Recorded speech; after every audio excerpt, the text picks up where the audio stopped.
Hey everyone and welcome. I am absolutely thrilled to have you here for this explainer. Today we are diving deep into a foundational text from the ancient and frankly completely epic Mahabharata. We're going to unpack a story that is incredibly cinematic. We're talking intense family dynamics, the crushing weight of royal duty, and an act of personal sacrifice that is so extreme it almost defies belief. It's the exact kind of ancient drama that kind of makes you question your own boundaries when it comes to loyalty. So let's get right to it. Okay, let's dive into this with a question that sits at the very core of today's story. What is the absolute limit of a child's duty to their parents? I mean, really think about it. How much of your own future, your personal happiness, or even your very identity would you literally erase just to cure your father's sorrow? Keep that massive moral dilemma in the back of your mind today as we travel back to an ancient kingdom to meet a monarch whose absolutely perfect life is about to totally derail. To kick things off, we're looking at Section 1, the perfect King Santanu and a golden age of peace. Now, to fully grasp the tragedy that's coming, we really have to understand the sheer perfection of this era and the incredible heights from which these characters are going to fall. King Santanu wasn't just a good ruler, the guy was practically flawless. Known as a bull among men, he was fiercely protective, entirely truthful, and governed without even a shred of anger or malice. And his kindness extended to all creatures too, like no animals were needlessly hunted under his watch. History actually notes that because of his unparalleled wisdom, all kings of the earth slept in absolute peace, waking up to happy dreams. It was for sure a true golden age. But you know, even golden ages have their breaking points. And that brings us to Section 2, Reunited with the Heir and the River's Secret. So after 36 years of just uninterrupted domestic bliss, the king's life takes a pretty wild turn. One day, he's hunting near the Ganges, and he notices the mighty river is inexplicably shallow, like the flow is being entirely blocked by this incredibly striking youth who is wielding celestial weapons. Suddenly, the goddess Ganga appears and reveals a massive secret. This super powerful boy is actually Santanu's own 8th son, who had been hidden away since birth. Santanu is ecstatic. He brings the boy home as his heir apparent. They share 4 amazing years of profound happiness, right up until the king is out rambling in the woods by the Yamuna River and he catches this mysterious, incredibly sweet scent.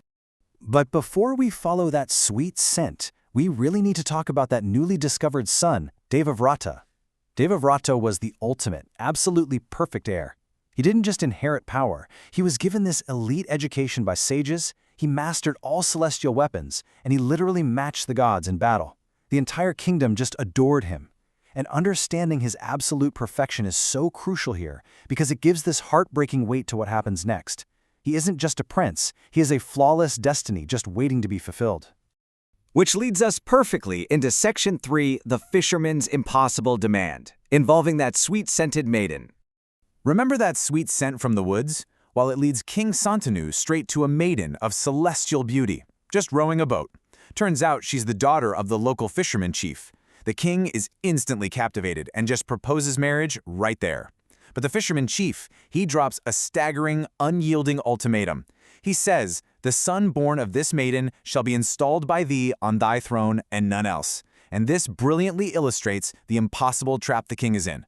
The fisherman knows exactly what the king is worth, but demands that to marry his daughter, Santanu must entirely disinherit his perfect, universally loved son, Devavrata. This ultimatum absolutely shatters the king's peace, plunging us into Section 4, a father's secret grief and the weight of a dynasty. So, King Santanu is way too righteous to unjustly disinherit Devavrata, so he actually refuses the fisherman. But he returns to the capital absolutely consumed by lovesickness and sorrow. He literally begins to wither away. Well, Devavrata immediately notices his dad is suddenly pale, emaciated, and just refusing to ride out anymore. So stepping up like a devoted detective, he confronts the king directly. But when Santanu only gives him this weird half-truth, Devavrata quietly goes behind his back, consults the king's old minister, and finally uncovers the painful truth about the fisherman's daughter and that ungranted boon. Now this is really interesting. Before Devavrata found out the real truth, King Santanu gave him an excuse that highlights a very real ancient cultural anxiety. The king claimed he was terrified for the entire dynasty. Sure, Devavrata was glorious, but he was also this fiercely combative warrior. What if he died in battle? According to ancient wisdom back then, he that hath one son hath no son. Talk about putting all your royal eggs in one basket, right?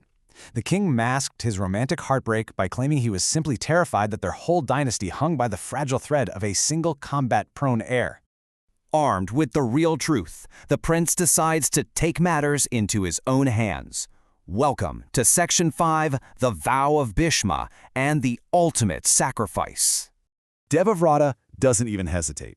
Desperate to save his dad from a broken heart, he rides out with some venerable chiefs to negotiate with the fisherman directly. Right there, he publicly relinquishes his right to the throne forever. But the fisherman? He pushes back. He says, look, I believe you will keep your promise, but what about the children you might have? They might try to take the throne back from my grandson later. Pushed completely into a corner, Devavrata makes this legendary declaration. I have already relinquished my right to the throne. I shall now settle the matter of my children. So the crucial point is, to completely erase the fisherman's anxiety, Devavrata takes on the immense vow of brahmacharya. This is a massive public oath to a life of study, meditation, and total, complete celibacy. He proclaims that even if he dies sonless, he will still attain heaven. He is actively choosing to sever his own royal line, guaranteeing that his future stepbrother will have absolutely uncontested rule. It is just a staggering, absolute surrender of his own future and his own identity. And the sheer scale of this sacrifice literally echoes through the cosmos. The text describes this incredibly epic scene where the fisherman is overcome with glee, while the gods and rishis up in the heavens rain down flowers upon the prince's head. In total awe, they exclaim, "This one is Bhishma." Now, Bhishma translates to the terrible or the fiercely formidable. They recognize that only a terrifying, almost inhuman force of will could make and actually keep such a devastatingly final vow. The perfect Prince Devavrata is gone. From this moment on, he is forevermore Bhishma.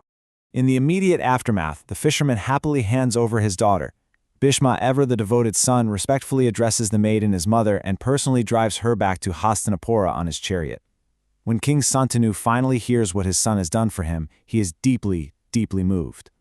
In overwhelming gratitude for this unimaginable sacrifice, the king grants Bhishma a divine, magical boon, death at will. Basically, death can never approach Bhishma as long as he desires to live. It can literally only come upon his direct command. Which brings us to the end of our explainer today, and to a really provocative question I want to leave you all with. Think about it. Does such a massive sacrifice actually create lasting peace, or does it merely set the stage for future terrible conflict? By completely bending the rules of succession and denying a perfect heir his destiny just to appease a fisherman's demand, did Bhishma actually save his family, or did he unknowingly plant the seeds for the devastating war that the Mahabharata is so incredibly famous for? It's definitely a fascinating question to ponder. Thank you guys so much for joining me to unpack this amazing story. Keep learning, keep questioning, and I'll catch you in the next explainer.